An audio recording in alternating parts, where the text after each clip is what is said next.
Chulin Daf Gimel. We're starting 6 lines from the top. The Gemara is continuing the discussion we had in the previous daf of how to answer up the contradiction and inferences in the Mishnah between Hakol Sheichten, which sounds like Chatchila, Shechtasing Sheira, which sounds B'diavad. What's important to keep in mind is that the Mishnah has 4 parts to it, 4 clauses. The first part is Hakol Sheichten, second part is Shechtasing Sheira, the third part is Chutz Micher Shet V'Katan Shema Yikalku Shchitasan, except for a deaf mute, a mentally impaired, and a katan, because they might be Mikalka Shchitasan. That's the third part, they might mess up the Shchita. And then the fourth part is that any of them who shechted with a supervisor, it's okay. So we have 4 parts. Hakol Sheichten, Shchtasing Sheira, Chutz Micher Shet V'Katan Shema Yikalku Shchitasan, and V'Kulan Sheshachtu V'Acherin Roinaisan. So when supervising, then the Shchita is kosher. Says Abaye, this is how we understand the Mishnah. Hachi Katani. Hakol Sheichten Va'afilu Kusi. Everyone can shecht, even a Kusi. What's a Kusi? A Kusi, Kusim are the nation that Sancheir Melech Asher, after he exiled the 10 tribes, brought people to populate Eretz Yisrael. One of them were the Kusim. And the Navi in Melachim Perkid Zayin says the story that they did not know the laws of the Lord of the land. They did not know how to fear Hashem. And so Hashem sent lions to attack them. They complained to Melech Ashur. Melech Ashur brought them a kohen to teach them how to serve Hashem. And then the lions stopped attacking them. So these were a nation that was Megayer. So says Rashi, even Kusi who shechts is okay. Bamedvar Mamurim, says Abaye, when are we discussing? When do we say that a Kusi is okay? When Yisrael is oimid on top of him and supervises that the Kusi is shechting correctly. Aval yoytze v'nichnas lo yishchait. But if a Jew is just coming in and out, he's not there the entire time, then the Kusi should not be sheichet l'chatchila. V'im shachat, however, if the Kusi did shecht either way, choytach kazayis basar, he should cut a kazayis of the basar. He should cut a small piece of basar, v'noisen loy, and he should give the Kusi to eat the basar. Achloi mutter. If the Kusi ate it, then we can assume that the shchita was okay and you can eat the animal. Mutter lechol shchitasai. Lo achloi also lechol shchitasai. If the Kusi refuses to eat it, then we know that the shchita wasn't okay, and you're not allowed to eat from this animal. Now, what's going on here is that the Kusim were makbid on shchita, and therefore they knew how to shecht. However, they didn't care about the aver of lifnei iver. There's a prohibition in the Torah that you can't put a stumbling block in front of a blind person, which means that, which applies to also all situations where you're causing a michshol, a stumbling block to another person. You can't give him isser. The Kusim did not believe in this prohibition, and therefore we can't trust them when they give us meat. If they give us meat and they say it's kosher, they could be lying. They don't care if they make us eat not kosher meat. And therefore, if a Jew is standing on top, Hakol Sheichten means if a Jew is standing and watching a Kusi, then you can eat from the Shechita. However, if a Jew wasn't there, he was just walking in and out, that's not enough. And therefore, you have to test the Kusi. If the Kusi himself eats it, then you know that it's kosher because they are actually makpid on eating kosher. However, if he refuses to eat it, then that means you can't trust him.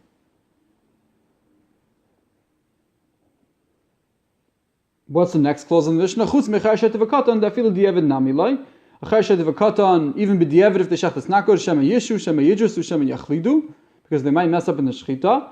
Like we said, shehiyah means that if you pause during the shechita, yidrusu means if you chop the neck instead of slicing it, and shema yachlidu if the knife becomes hidden in the middle. The kulan sheshachtu. The next clause in the Mishnah is the kulan sheshachtu. All of these that shechted. We said if you're supervised, then it's okay. Ahoy. What are we dealing with? If we're going back to discuss the Cherashet V'Katan Alakoi, we were just talking about them. V'im shachtu mibayalei. It should say v'im shachtu. It shouldn't say v'chulan sheshachtu and all of these. We just talked about this. Just say, and if Cherashet V'Katan, and if they shechted with the supervisor, it's okay. So it can't just mean Cherashet V'Katan. Must be it's including something else. Ela akusi. Says Abaye, it's going back on kusi. And if a kusi shechts with acher roinaisan, with someone supervising, then it's kosher and it's fine, b'diavad, it's okay.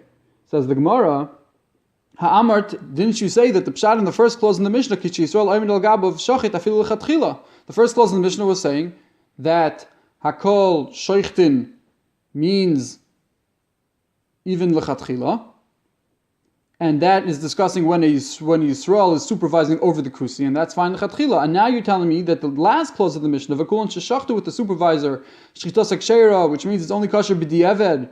That's a contradiction. In the beginning you told me that it's Lechatchila if Yisrael is supervising over a kusi, and now in the Sefer you're telling me that it's discussing also if a Yisrael is supervising a kusi and it's only kosher b'diavad. Says the Gemara, Kasha, this is an open question on Abaye, we don't have an answer.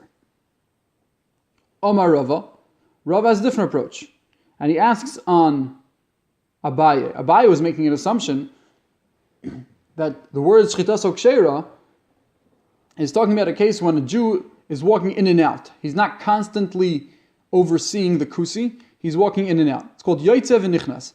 He's leaving and coming back in. Constantly leaving and coming back in.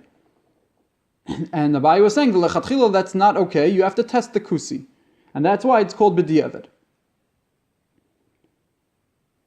Says Rava, v'yoytze v'nichnas l'chatchila loy, is a yoytze v'nichnas, someone, a mashgiach, who's coming in and out, is that not okay l'chatchila? V'atnan, we have a Mishnah regarding yayin nesach, hamaniach oived kechavim. If you leave a oived kechavim, an idolater, b'chanusai, in his store, v'Yisrael yoytze v'nichnas, and Yisrael is coming in and out. Meaning it's not a constant watch. The Yisrael is only going in and out, watching the Ovid Kechavim in his store, then it's mutter. You can trust that the wine is mutter, that the guy was not menasach the wine, because he fears for the balabais coming in and out, and therefore he's not going to do anything. Says the Gemara, Hasa mikatani maniach. Over there, maybe that's also b'diavad. It doesn't say maniach that you can proactively just do it and it's fine. Ha maniach, if you already left the Oived Kechavim, then it's okay. Ha maniach katoni, it says ha maniach diavad. It's b'diavad. Ella mehacha. Says Rava, I'll bring you a proof from this price. Ein hashomer tzorich lihiyos yoshevu mishamer. It says explicitly that a watcher does not have to be sitting there and watching constantly, even if he's coming in and out, then it's mutter. So Rava argues with the Abaye's assertion that coming in, that Yoitze v'nichnas is only b'diavad. Elam Rava, hachi katoni. This is what the Mishnah means. Hakol sheichtin va'afilu kusi. Even a kusi is allowed to shecht. Bamed var mamurim. When do we say that a kusi is allowed to shecht? Gishi Yisrael Yoitze v'nichnas. And that is lechatchila, and that's what Hakol Sheichtin is saying. If a Jew is being Yoitze v'nichnas, then you can let a kusi shecht lechatchila. Aval ba'um tzoi sheshochat. If you go inside, there was no one supervising, not even Yoitze v'nichnas. You go inside and you find the kusi that he shechted, an animal choytech kazayis basar. Then the way to know whether it's mutter, then you test him by cutting off a piece of meat, v'noisen loy, and you give it to the kusi. If the kusi eats it, then you're allowed to eat from the shchita. If he doesn't eat it, then you know he messed up and he just doesn't care to give you non-kosher meat. Except for this is the next clause of the Mishnah. This is talking that even b'diavad echar v'katan namiloi shema yishu, shema yidrusu, v'shema yachlidu. And then the Gemara, then the fourth clause comes along. V'kulan sheshachtu. What's that talking about? Ahoy, says the Gemara. Ilay ma'achar shedevakatan alakai. We just talked about it. V'im shachnu b'ilay. Just say im shachtu. So must be kulan is coming to include something else. Ela akusi. It's going back akusi. Says the Gemara. Ha'marta. Didn't you say afilu yoytze v'nichnas shachid l'chatchila? If someone's yoytze v'nichnas, it's shachid l'chatchila. That's what Rava said, that yoytze v'nichnas is enough. And if you have a Jew that's coming in and out of the room while the kusi is shechting, that's okay. And now you're telling me that the Sefer is discussing a case where Yisrael must be actually supervising and actually have seen the shechita of the kusi in order to be kosher. Kasha. Says the Gemara, Kasha. It's a question, open-ended question on Rava. Rabashi has a different approach. Rabashi Omar, Hachi Katani. This is what the Mishnah means. Hakol Sheichtin va'afilu Yisrael mumur. Anyone's allowed to shecht, even a Yisrael mumur. A Yisrael mumur means Yisrael who does averis. Says the Gemara, mumur lemai. What does he do averis? Which averis does he do? Lechol nevelis l'tei oven. He eats nevelis l'tei oven, which means that he does not mind eating not kosher if it's convenient. If it's convenient and it's easy, then he'll eat kosher. If it's inconvenient, then he won't go the long way to make sure that the food is kosher. Like Rashi says, l'tei oven ki lo mishkach heter achil nevelis. When he doesn't find heter, then he eats nevelis. So Rabashi says that that's what Hakol Sheichtin is talking about. He's talking about a Yisrael mumur who would usually eat nevelis unless it's convenient to keep kosher. Uchde Rava, and like Rava says, Dama Rava Yisrael mumur oichel nevelis. A Yisrael mumur means a Yisrael who's over averis, and he's oichel nevelis at the oven, and he eats non-shechted animals for his pleasure. Meaning, it's not lehachis. It's not because he's angry at anyone. He doesn't mind keeping the mitzvahs. To him, it's just more convenient not to eat kosher. So then, what do? Boidek sak, and you can check the knife. If there's a nick on the knife, then the shechita is possible. So therefore, what can you do? You take the knife. You can check the knife on your own. And then you give it to him. Because once, and then you're allowed to eat his shechita. Because once you know that he has a kosher knife, he will never be dafka on purpose mess up a shechita. He also wants to eat kosher if it's convenient. And therefore, once you check the knife for him, so then you can rely on his shechita. So says Rabashi, according to Rava, we can say that the pshat in the Mishnah is, Hakol Sheichtin means that if you already checked the knife, you can give it to him and let him shecht lichatchila. Aval loy bodak v'nosan loy. But if you did not check the knife and you gave him the knife, and then says the Gemara, lo yishchot, he should not shecht. V'im shachat. However, if he did shecht without you checking the knife before, boidek sakinoy acharav, then after the shechita, you should check the knife. Nimtzei sakinoy yofeh. If the knife is okay, if it's kosher, doesn't have any nicks, mutar lechol mishchita. So you're allowed to eat the shechita because you know that it was okay shechita. V'im lav also lechol mishchita. And if not, you can't eat the shechita. So that's shechita sakshera. The second clause of the Mishnah is b'di'eved. If you did not check the knife before you gave it to him, before he shechted it, then b'di'eved, it's okay if you checked afterwards and you found that the knife was clean. Chutz mecharishat v'katan. The next clause of the Mishnah is dafilu di'eved nami lo shema yishu shema yidrusu shema yachlidu. And then continues the Gemara to the fourth clause. V'kulan sheshachtu ahoy. What is v'kulan sheshachtu going on? Ilay ma'charishat v'katan alakai. If we're talking back on Chereshet V'Katan, we just discussed it. V'im shachtu b'ilay, just say im shachtu. Ela Yisrael mumur. Must be, is going back to what we discussed in the beginning of the Mishnah, Yisrael mumur. Says the Gemara, if you checked it, amarta sheichet l'chatchila, it's l'chatchila. Not only if there's a supervision, even if there's no supervision, if you check the knife, it's okay. So why is the Mishnah, if the Mishnah in the last clause means to say that Yisrael mumur is his shechita is only kosher if there was supervision.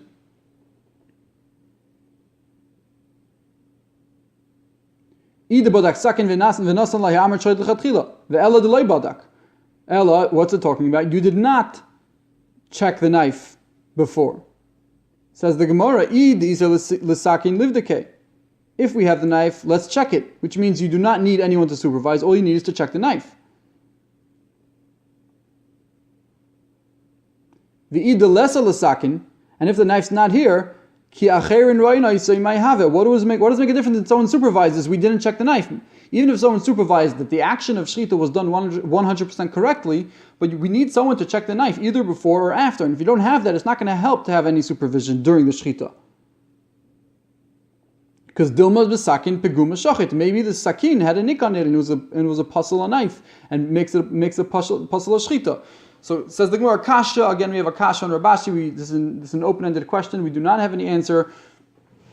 And how to explain the last clause according to Rabashi. Ravina Omar, Ravina says, his own teretz, his own answer. Hachikatani, hakol shoichtin. What does the first clause mean? Hakol shoichtin, hakol mumchin shoichtin. Anyone who's an expert in hilchos shchita, someone who we know knows the laws of shchita. Mumchin, if he's an expert in the laws, ve'afal pi she'ein muchzakin, even though we don't know if he's an expert in handling the actual slaughter. We never actually saw him slaughter. But still it's okay, we can rely on him. Lichatchila, if we know that he knows the halachas. When are we discussing? When do we say that it's lichatchila that he can shecht? When we know that he knows hilchas shchita. Aval ein yodin bo sheyodeh lo hilchas shchita. But if we do not know that he knows hilchas shchita, lo yishchot, then he shouldn't shecht. V'im shachat. However, if someone who we did not know that he's an expert in the laws of shchita did shecht, then we check him. We test him. If he knows hilchas shchita, then mutar lechol mishchitasai. And if not, you cannot. If he does not end up knowing the halachas, then you test him and he doesn't know what he was doing. So we do not rely on the shchita, and you can't eat it. So hakol shechtin means someone who's an expert. Shchitas and ksheira b'di'eved means if you did not know whether he's an expert or not. It's kosher b'di'eved if you actually tested him and he knew his beans.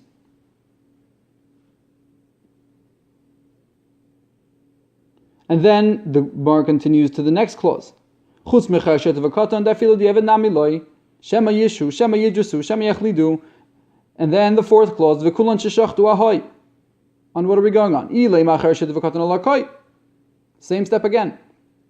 If we're talking about Chashet V'Katan, then V'im Shachtu Mibayalei. We just talked about them. You don't have to say V'chulan. Ella must be the last clause of the Kulan Sheshachtu that you need supervision in order for it to be mutter. Ashe'ein mumchin.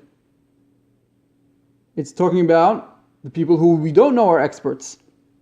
Says the Gemara, Bebeit G'nai Sagi. Why do you need supervision? All we need is to be able to test the guy. Why is this seifa of the Mishnah saying that if someone who's not an expert, we need to have supervision on the shechita? In order for a shechita to be kosher, we don't need supervision. All we need is to be able to test him afterwards. Says the Gemara, you're right. It's just in a case, deleisa kamon delivdike. He's not here. He ran away, or he's not in town anymore, and therefore we can't know, we can't ask him, we can't test him. He's not here. So therefore, the only way for the shechita to be kosher is if actually someone who knows hilchas shchita did supervise his shchita. V'iked amri, a different version of what Ravina Omar, of what Ravina said, he said like this, Hachikatani, this is what the Mishnah is saying, Hakol shoichtin, the first clause of the Mishnah, Hakol shoichtin, is talking about Hakol muchzakin shoichtin. Muchzakin means someone who we know, we've seen him shecht a few times. Muchzakin afal pisha ein mumchin, even though we never tested him. We don't know if he knows hilchas shchita. But we assume, since he's shechted a few times, that he's okay and he can shecht.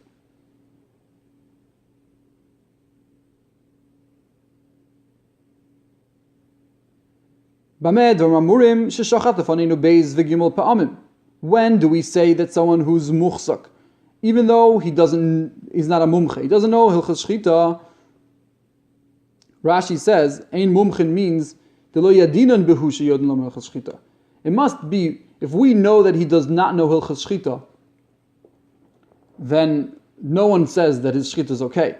The question is whether we know or not. We're talking about, so says Rashi, we're talking about a case where we don't know if a person is yodei hilchas shchita, but we know he is muchzak. And says Ravina, Hakol Sheichtin is discussing a case where he's muchzak and he shechted a few times. However, the second case, the second clause of the Mishnah of Shchitas and Ksheira, that's talking about a case when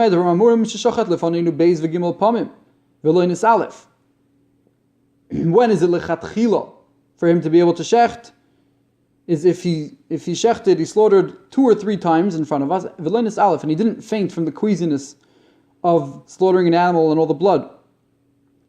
But if he did not shecht in front of us, so he's not muchzok as a sheichet. He hasn't done it 2 or 3 times. Lo yishchot. he should not slaughter Shema Yis Aleph, for he might faint. And if he would have fainted in the middle, then he might have messed up the shechita. V'im shochat. However, if he did shecht, ve'omar bari li sheloi nis alafti, shechita seikshera. If he said, I'm sure that I did not faint, then shechita seikshera. So according to the second version of Ravina, the first clause of Mishnah Kol Sheichtin is discussing someone who is muchzak, even though we never tested him on the shechita. He can go ahead and shecht lechatchila. However, someone who's not muchzak, so then we have to hear from him that he says, I know for sure I did not faint. If we hear that, then it's kosher b'diavad.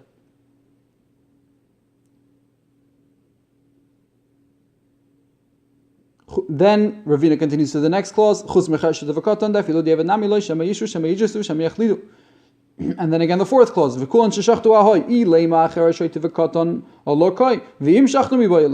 Ella Ashe'ein muchzakin, says the Gemara, must be according to Ravina. The last clause of the Mishnah is coming to talk about a case of ein muchzakin. We don't know, we did not see that the guy shechted 2 or 3 times, and we can't trust. Maybe he fainted. And therefore, you need supervision in order to say that it's okay. Says the Gemara, Ve'amart bebari li sagi. Didn't you tell me that we don't need anyone to supervise? All we need is to ask the guy, and if he says that I didn't faint, I'm 100% sure I did not faint, then we can trust that it's a kosher shechita. So why is the Seif of the Mishnah telling me that I need an actual supervisor in order for the shechita to be okay? Says the Gemara, the same answer as before. In a case where the guy's not around for us to ask him if he's 100% sure that he didn't faint, then we need a supervisor. Now, the Gemara continues to compare the different answers. Ravina v'Rabbi Bar Ula ke Abaya v'Rava v'Rav Ashi lo amri. Ravina is just this past Amari that we mentioned, that talked about mumcha and muchzak. Rabbi Bar Ula was the first opinion that said that our Mishnah is discussing an impure person, a tamei b'mukdashim. They did not want to say like Abaya, Rava, and Rabashi. Why?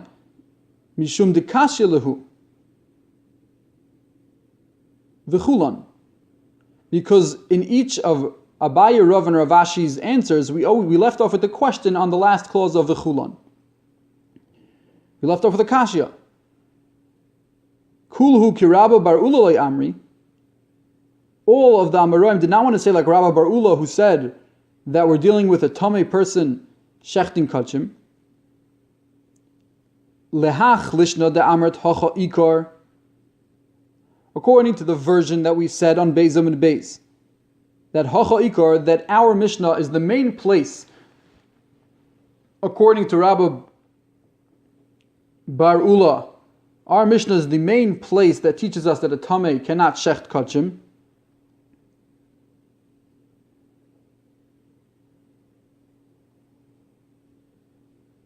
Adrabah, the Amoraim over here argue and say, no, hasam ikar, the bikachim koi. Our Mishnah should not be discussing a tamei. Why would they want to say that the Mishnah is talking about a tamei b'mukdashim? This is not the place for it. The place for it really is in kachim, in the other Mishnah. And according to the version that Rabbi Bar Ula agrees and says that hasam ikar, that you're right. Really, the Mishnah in Zvachim that says tamei b'mukdashim is pasol, is the main place where the Tana teaches us. And just over here, it's derech agab. Over here, it's by the way that the Mishnah teaches me that a tamei is pasol. The hacha aidi de Tana tamei b'chulin Tana nami tamei b'mukdashin. Says the Gemara, tamei b'chulin gufei lo yitzrichalei. They hold not like Rabbi Bar Ula, because they say that we don't need the clause of tamei, that a tamei person cannot shecht chulin, because they hold chulin shenaisu al taras hakodesh lav kekodesh damu. Rabbi Bar Ula explained that the first clause of the Mishnah, Kol Sheichtin, is talking about an impure person who shechts chulin al taras hakodesh. Chulin al taras hakodesh, we explained, is someone who accepted upon himself to eat chulin, even regular non-holy items, to eat them as if it's kodesh, with the purity of himself as if he's eating kodshim.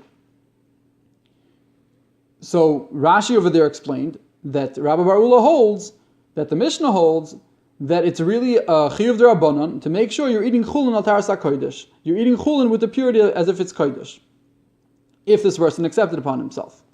But over here, these Amoraim do not want to say like Rabbi Bar Ula. Even if you're saying that the Mishnah is only mentioning a case of Tomei that's shechting kodshim, only derech hagav, it's only by the way, still they do not want to say it because they hold that there is no imperative to eat chulin al taras hakodesh, and therefore the Mishnah would not be teaching that to me. They hold you lavke kodesh dami, you do not have to act as if it's kodesh. Kulu ki Ravina lo amri, all the Amoraim did not say like Ravina. Ravina was the one who had two versions.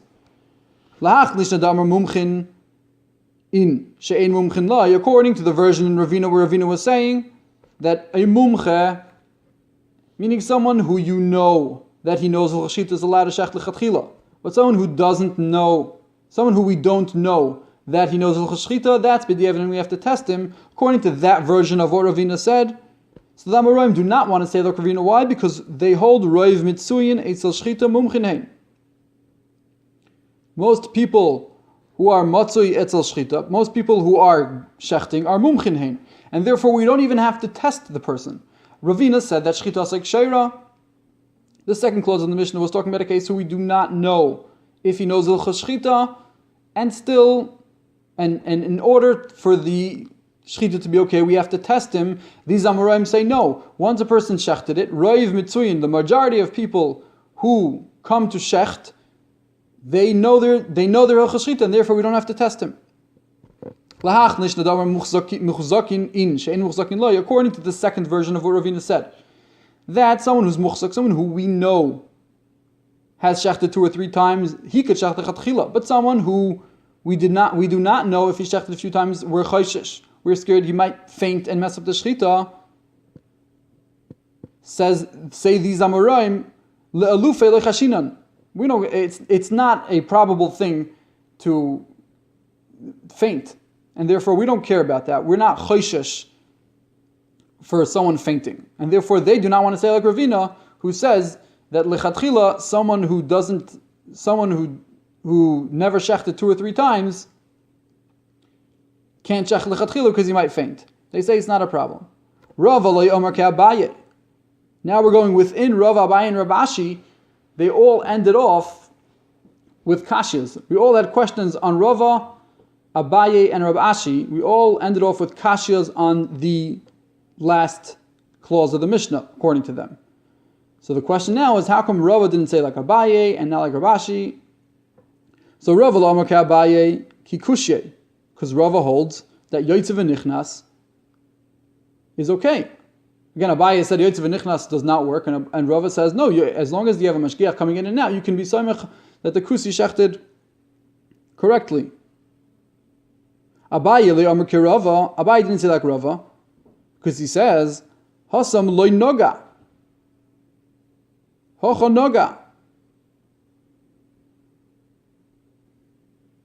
Says Abaye that you, Rava, are saying that the Mishnah is talking about Yotze v'nichnas, and Yotze v'nichnas is fine lechatchila, and you're bringing a raya from the Bryson of Avodah Zarah that says that Yotze v'nichnas is enough. Says Abaye, only over there it's enough because you know that the guy didn't touch it. The guy did not touch the wine. Hocha naga, over here you know the kusi actually shechted it.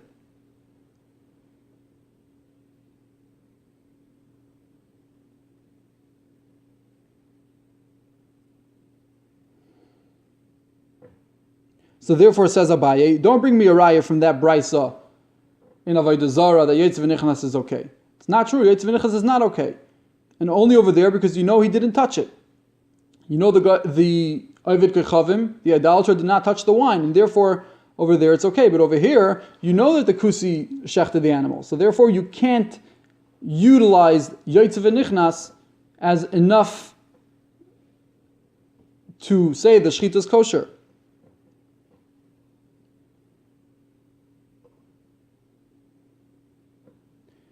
Rabbi Ashi Lo yomar ketarvayu. Rabbi Ashi did not say like either of them. Kasovar kusim gerei arayasein. Rabbi Ashi holds that kusim, these people, this nation that Sancheirav brought to Eretz Yisrael, we said they were Megayer because the lions were attacking them. He says they were insincere converts. And since they were insincere converts, they're not really considered Jewish, and their slaughtering is rendered invalid. Abaye, and therefore he does not say like Abaye and Rava, he does not say that the Mishnah is talking about a kusi, because a kusi, his shchita is pasal. Abaye lo yamakir Rabashi, Abaye does not say like Rabashi, lo yisvira leha de Rava. Abaye does not hold like Rava. Rava is the one who said that if you have a Yisrael mummer who eats nevelis l'teyavain, that you can check the knife and then he can check. Abaye just purely argues on Rava. He says, no, that's not true. You can't check the knife for him. You can't rely on him even if you check the knife. And therefore he does not say like Rabbi Ashi that that's what the Mishnah is talking about. Ela Rava, my time, might say. Rabbi Ashi, when explaining the Mishnah, is using Rava's Shita. So asks the Gemara, why doesn't Rava himself say like his own Shita? Says the Gemara, Lidvarav de Abaye ka'omar, b'leilei sviralei.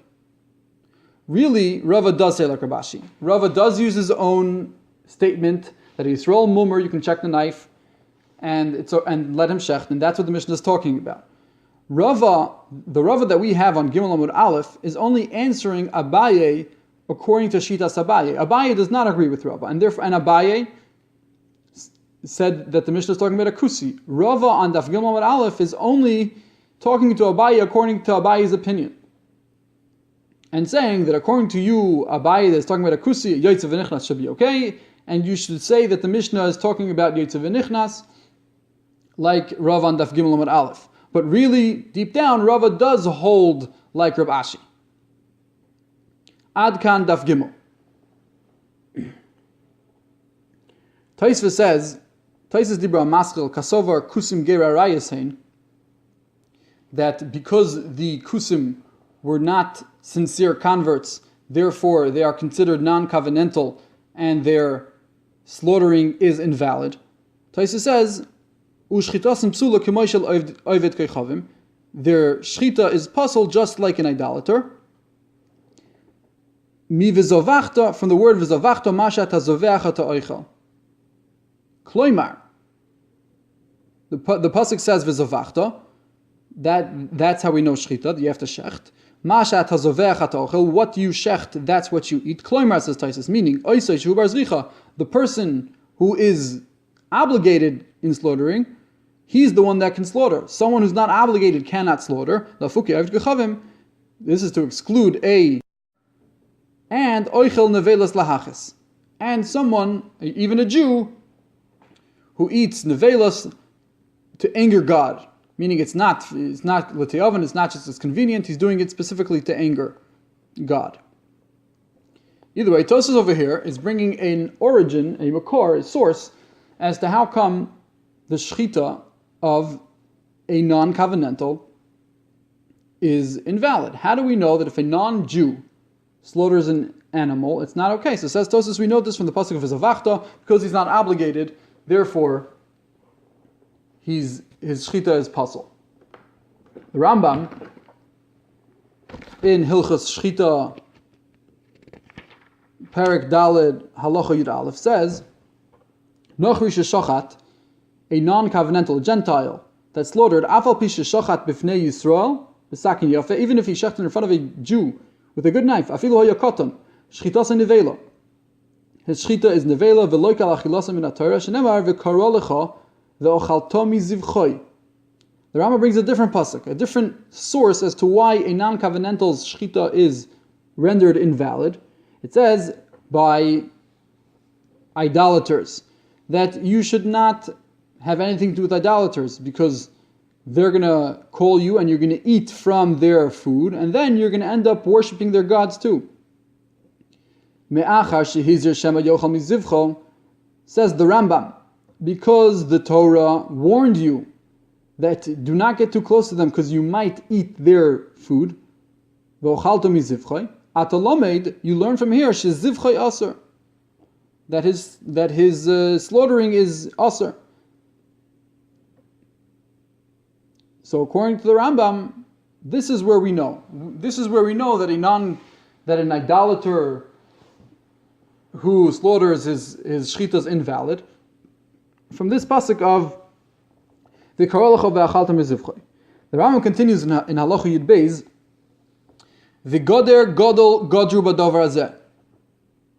And the rabbis, the Chachamim, made a fence, meaning they extended the prohibition. She'afilu goy she'ena eved avodah zarah. Even if you have a Gentile who is not an idolater, who does not worship idols, shchitasai nevela.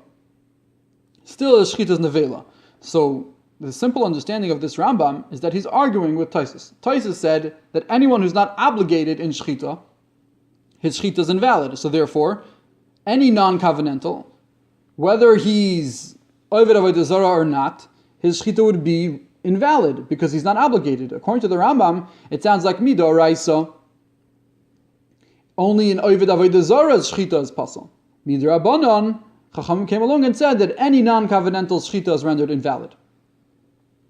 The Rambam in Hilchas Shar Avos Hatuma, Parak Beis, Halacha Yud, is talking about Tumas Nevela. In addition, if an animal dies on its own, or its shchita is bad, in addition to its not kosher, not being able to be eaten, it also has Tumas Nevela. It creates impurity. Says the Rambam, Shchitas Nachri, therefore, the slaughtering of a non-covenantal is Nevela. The animal's nevela umitama b'masa, and it renders someone who carries the animal impure. If you carry the carcass of the animal, you'll become impure. Va'afilu Yisrael omer al gabav, even if a Jew is standing on top of the non-covenantal v'shochat b'sakin yofeh, and the non-covenantal used a perfect knife, and he did a full shchita karoi. Echad anochri, whether it's a nachri, echad akusi, or ger toishav, shchitas nevela. Says the Rambam, the korav be'einai. Even though I just said that if a non-covenantal slaughters an animal, it seems to me, she'af zeh midivrei sarfim. This is only midrabanan. Sherei tumas avodah zarah, v'tumas tekrovis avodah zarah, midivreim. The Rambam says, K'moishi Yisbar, like it's going to be explained, the tumah that comes from avodah zarah, or from something that's brought to avodah zarah, is only midrabanan. And if the entire issue of a goy shechting, of a non-covenantal shechting, is only because of avodah zarah, it's because of the idolatry that a non-covenantal is not allowed to slaughter. And therefore, says the Rambam, if even the actual avodah zarah's tumah is only midrabanan, so for sure the shechita, which is only also because of derabanan, is going to be derabanan. Of course, the shechita, which is only also because of avodah zarah, it's going to be also midrabanan.